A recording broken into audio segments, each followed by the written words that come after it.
Hey guys, and welcome back to Battlefront updates and some more Death Star content. In this video I wanted to show off two pretty cool Easter eggs discovered in the new DLC. But before I get into that, I just wanted to remind you guys to submit your top 5 plays clips, as I'm planning to do a top 5 Death Star plays tomorrow, so feel free to submit cool kills or glitches on the Death Star maps or with the new Death Star equipment. It doesn't have to be on the actual Death Star maps, as long as it is with any of the new content in the game.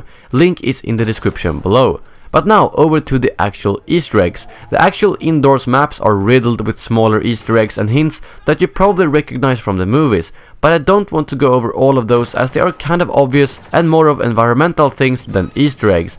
However, on the defense sector map, you can actually find the trash compactor, which is really cool, and if you wait for long enough, the Dianoga will actually appear, the creature that dragged Luke underwater in A New Hope. Unfortunately, it seems like we can only see the actual eye of the Dianoga, and I don't think you can trigger it to actually drag a player down under the water, even though that would have been really cool. It doesn't seem like you can trigger the actual trash compactor to squish everyone either, but that kind of makes sense, and I doubt anyone will find a way to do that in the future either. There hasn't really been a lot of triggerable Easter eggs in the game so far, so I'm not really expecting anyone to find that in the Death Star, although I'm hoping that I'm wrong, as it would be really cool if there was some type of hidden buttons or switches that you could flick on the maps to actually activate something on the Death Star. I always kind of think about the really advanced Easter eggs in Battlefield 4 and wish they would do something similar to that in Star Wars Battlefront. Moving on, we have the Exogorth, the huge space slug that swallows the Millennium Falcon in The Empire Strikes Back.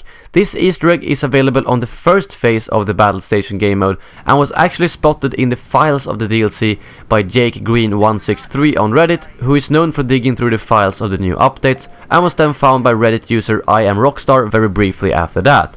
The problem is that the Exogorth is actually outside of the map, so it is a little bit hard to get close to it, but if you want to find it yourself, simply start as a rebel and fly off to the left side right after spawning. It did take me a few tries of going back and forth until I finally spotted the asteroid with the Exogorth in, and when I did that I flew as close as I could before getting killed because of being outside the map. It does look a little bit smaller than the one in the movie, but judging by Wikipedia, the Exogorths are actually mature at only 10 meters of length, so the one we saw in the movie was one of the bigger ones in the universe, and this one is understandably smaller. I think it's nice to see these type of Easter eggs in the game that hints toward different creatures or events in the movies. But that wraps up this video. Let me know in the comments below what you think about the DLC so far, and if you found any cool Easter eggs yourself. Also, don't forget to send in those epic Death Star clips. Thank you very much for watching, and as always, may the Force be with you.